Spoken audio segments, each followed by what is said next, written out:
guys, mwen pa konen si mwen grand premiere, like red carpet for Dangerous Seduction.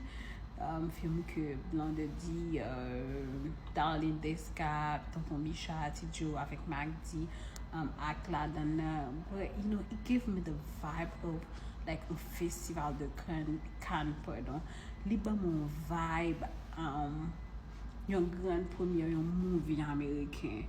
And moun yo te habillé cute, vraiment belle.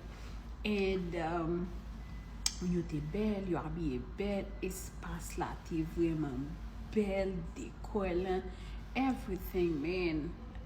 C'est ça m'a envie, ouais. Dans tout secteur, dans ça n'a fait, parce que like un pile fois, même si nous dans un pays étranger, nous connaissons que les font bagay, il pas bon standard international.